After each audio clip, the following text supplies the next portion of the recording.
Hey guys, it's me, Vikkstar123 with some Team Bouncing Betty gameplay, and seriously guys, there were points while attempting this that I really thought that this would not be possible. There were people with flak jacket, people who go around crouching and proning, so they couldn't get hit by the Bouncing Betties, and no matter what we did, we were not going to be able to pull off a win. However, we did eventually stumble across this lobby where no one was running flakjack, and I don't think they quite realised they could just crouch to avoid the Bouncing Betties. I think two guys did actually realise, but the rest of them, you know, they were just getting torn up with the Bouncing Betties. So that's the gameplay. I hope you guys enjoy. There was a lot of strategy and teamwork. Shout out to my team for this game. They all did an awesome job. And what I want to talk about this commentary. Okay, so I was reading a really interesting article, the 10 things technology will allow you to do in the next 50 years. This is all speculation, but it was really interesting to read, and I thought I'll read out the introduction to you, share some of the stuff within, and then give some of my thoughts on it. So here we go. Singularity is near, the natural progression of human evolution with just a little twist. Technology. In other words, superintelligence will soon become part of our daily lives and man will be merged with machine. I mean, sure, it sounds wild, but think about what we've been able to achieve over the past 50 years alone. We've come a long way from colourless television sets and sending white guys to the moon. These days we're launching rovers to Mars and 3D printing stuff out. Now that's a leap. Just look at how addictive consumer behaviour is for a new Apple product. Sure, you can cop the latest iPhone or Mac, but the newer and improved version will always be released in the next couple of months. Similarly, all technology will keep replacing itself at a faster and faster rate until it all becomes a blur. Everything is becoming more efficient and compact, and we can expect to see this trend continue even if it isn't tangible. Is that crazy to assume that technological advances will not only continue, but grow and flourish exponentially over the next 50 years? Have you even stopped to think how crazy Google Glass actually is, or self-driving cars? So there we go, that's the introduction to the article, and it is, you know, really thought-provoking, just that in itself. But what are the things that are supposedly going to happen? So apparently we're going to colonize the moon. The L-Cross probe discovered 2-gallon buckets of water on the moon in the form of ice at a crater.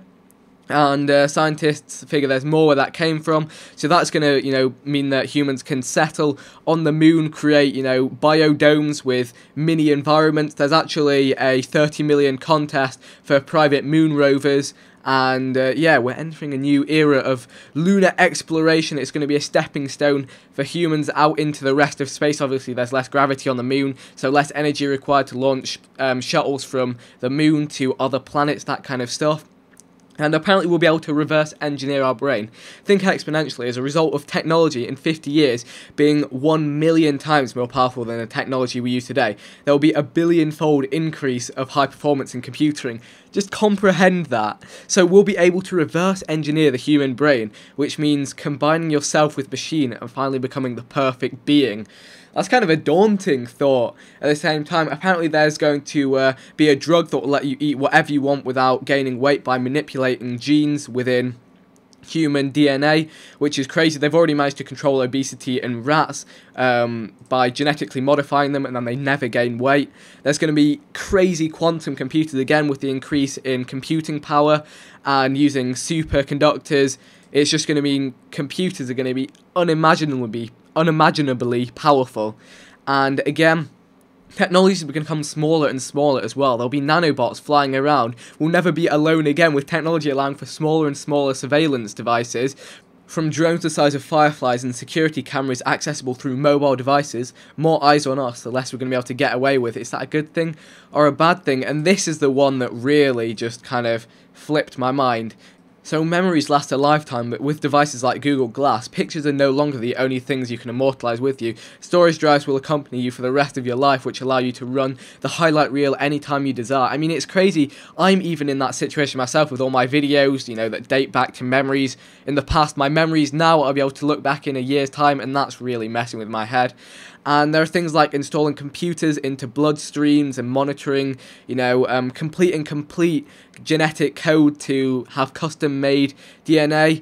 And apparently, the guy who wrote this article believes that in around 20 years' time we'll be able to reprogram our body's software, so nanotechnology will let us live forever. I'd say that's a little ambitious, but who am I to question a professor? But that's just mind-blowing, crazy stuff.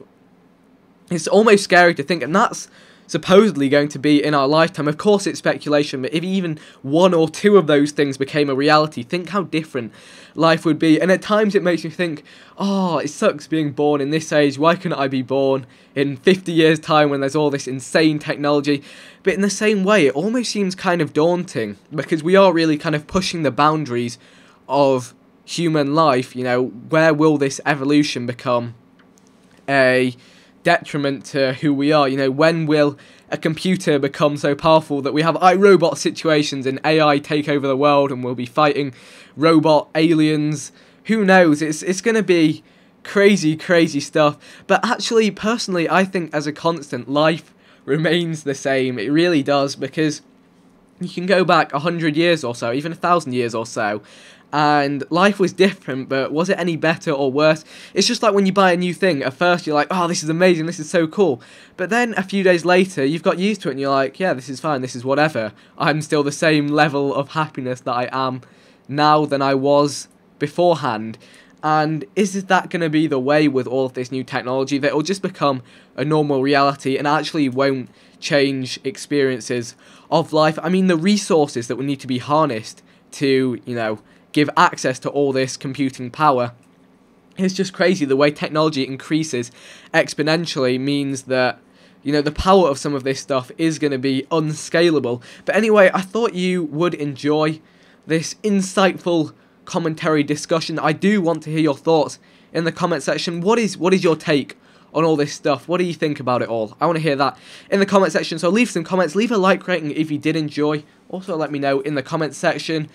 This has been Team Bouncing Betty gameplay, 18 kills, 22 deaths, not bad, not bad. If you want to check out some more random weapon gameplays, then click the links on screen now. I will see you on my next video.